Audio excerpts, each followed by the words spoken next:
Magandang araw po sa inyong lahat and welcome sa Usapang Tito Man. Nasa dugo na ba ng mga DDS ang pagiging basagolero? Simulan natin kay dating Pangulong Rodrigo Duterte, sa mga anak niya, sa mga alipores niya, sa mga supporters niya, ang tatapang at ang hihilig humanap ng gulo. Isa na namang alipores ni former President Rodrigo Duterte ang nagbanta na mananakit. Alam niyo itong mga DDS, kundi mananapak, mananampal, manggugulo, mamumugot ng ulo, at kung ano-ano pa mga pagbabanta. Ang pinakabago po sa listahan ay si Senator Bato de la Rosa. Nag-ugat po kasi yung kanyang pagbabanta sa sinabi ni Akbayan Party List Representative Percy Sendanya. Hindi po natin pinag-uusapan dito yung partido. Dahil kung tutuusin, ayoko po dito sa Akbayan Party List na to. Pero ang pinag-uusapan po natin ngayon ay ang pagkatao ng isang nilalang. Kung matatandaan nyo po sa press conference ni Sara Duterte, meron po siyang binitawang pahayag. Nung siya ay tinanong kung ano ang kanyang mensahe sa Valentine's Day, ang sabi niya, mas masakit pa ang maiwanan ng boyfriend o girlfriend kaysa ma-impeach ka ng House of Representatives. O hindi ba, napakababaw naman kasi ng comparison ni Sara Duterte. Paghahambingin niya yung iniwanan ka ng jowa mo sa impeachment na mas masakit pa daw ang maiwanan ng girlfriend o boyfriend, o sadya lang minamaliit ni Sara Duterte ang impeachment sa kanya. Pero hindi kaya sa loob-loob niya, natatakot din siya. Sino ang hindi matatakot at kakabahan kung ikaw ay na-impeach na? Okay, sandali lang po. Yung mga nagtatanong kung na-impeach na nga ba si Sara Duterte, yes po, na-impeach na po si Sara Duterte. Huwag po tayong maguluhan sa salitang yan. Si Sara Duterte po ay na-impeach na, pero hindi pa po siya na-convict. Akala kasi ng iba kapag sinabing impeach ay natanggal na sa kanyang posisyon. Hindi pa po. Na-impeach siya, dadaan pa po siya sa impeachment trial, at kapag napatunayan na siya ay nagkasala, that will be the time na siya po ay tatanggalan ng posisyon. So kahit na anong pakul ni Sara Duterte, imposibleng hindi siya nababagabag sa kanyang paparating na impeachment trial. So ito na nga, nag-react itong si Percy Sendanya sa sinabi ni Sara Duterte. At ito ang kanyang sinabi. Gusto kong sabihin kay VP Sara, hindi ito usapin ng jowaan. Usapin ito ng public accountability at pananagutan. Yun po ang kanyang sinabi.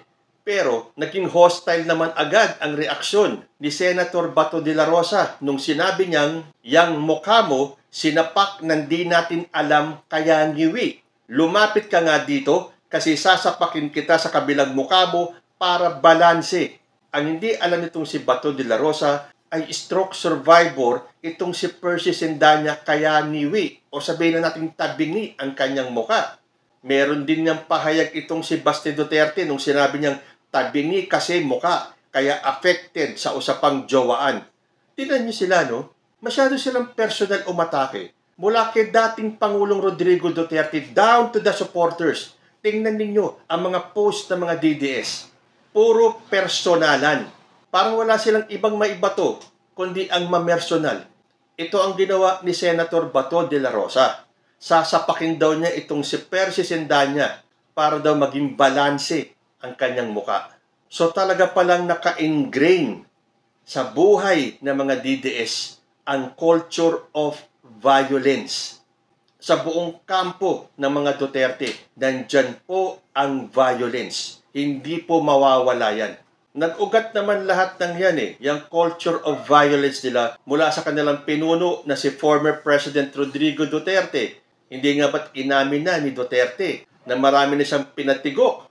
Hindi nga ba doon sa congressional hearing, sinabi niya na, I can make the confession now if you want. I had a death squad of 7, but they were not policemen. They were also gangsters. I have been people for a long time and they haven't filed any case up to now. Well, siguro maghintay-hintay lang ng tamang panahon itong si former president at darating din po yung mga kaso mo. Pero yun na nga ang sinabi ko, nagsimula kay former president yung culture of violence. Hindi nga ba? Kung ano ang ginagawa ng matanda, siyang ginagawa ng mga bata. In this case, siya ang matanda at yung mga sumunod niya mga alipores ang mga bata.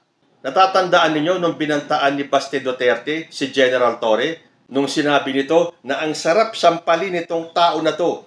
Kung makikita ko ito, sasampalin ko talaga ito. Dahil isa daw sa pangarap ni Baste Duterte ang makasampal ng isang general. Pero nung nagpunta naman si General Torre sa KOJC compound para hulihin si Kibuloy, hindi naman siya pinunta ni Baste para sampalin. Ito kasi mga DDS ang hilig magbanta. Aba, itularan ninyo si Sara Duterte.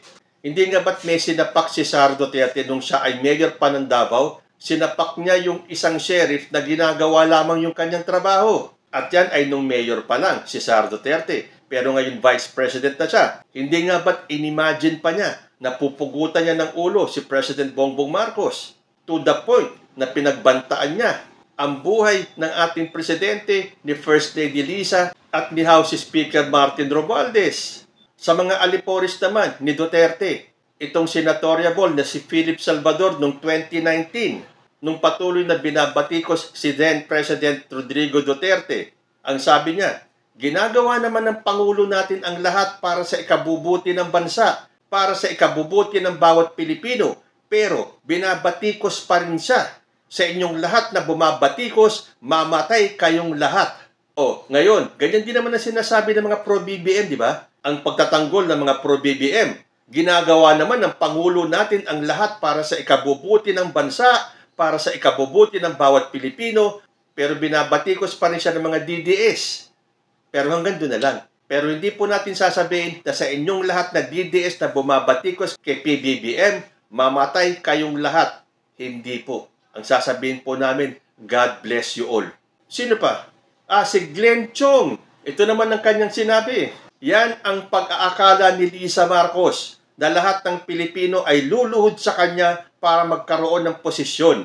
Sasampalin kitang babae ka. Hindi ako luluhod sa iyo at hindi ko kailangan ang posisyon mo. O hindi ba? Ang pagkakaalam ko, ang sinabi pa ni Glenn Chong ay mag-asawang sampal ang padadapuin niya kay Lisa Marcos. O nakita niyo na? So itong si Bato de la Rosa at si Philip Salvador, ito ba ang iboboto ninyo at iluluklok ninyo bilang senador? Mga butangero pala itong mga ito eh.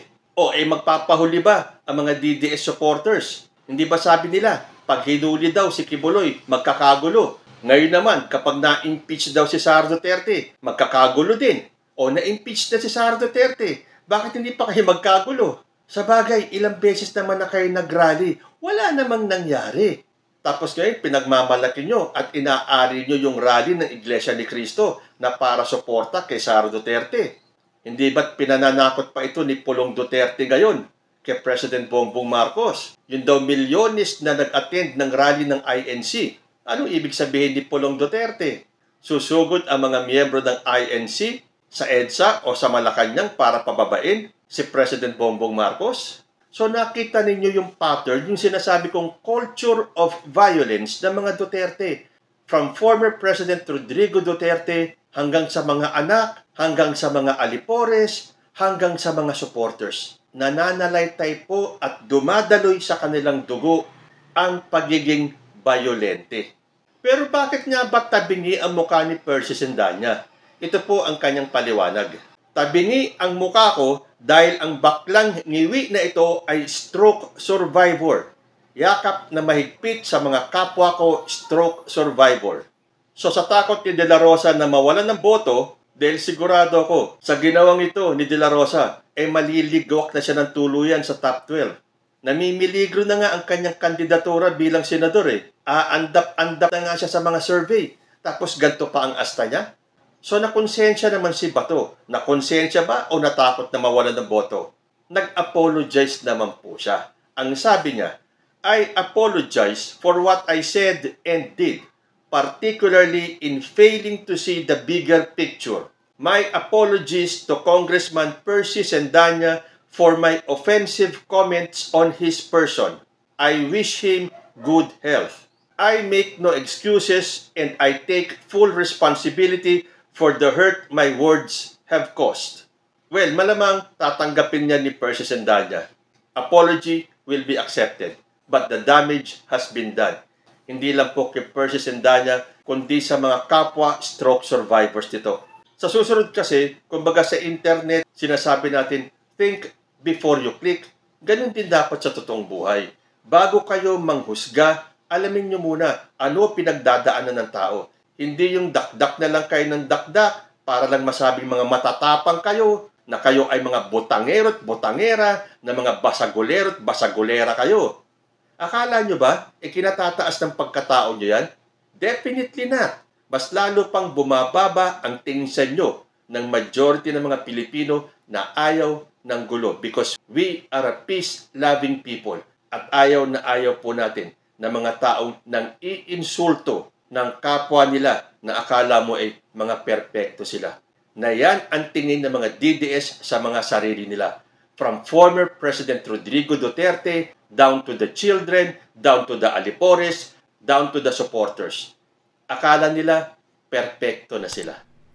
But are they? Kayo po, ano ang masasabi ninyo? Comment lang po down below and I will see you in my next video. Diyos te Admina.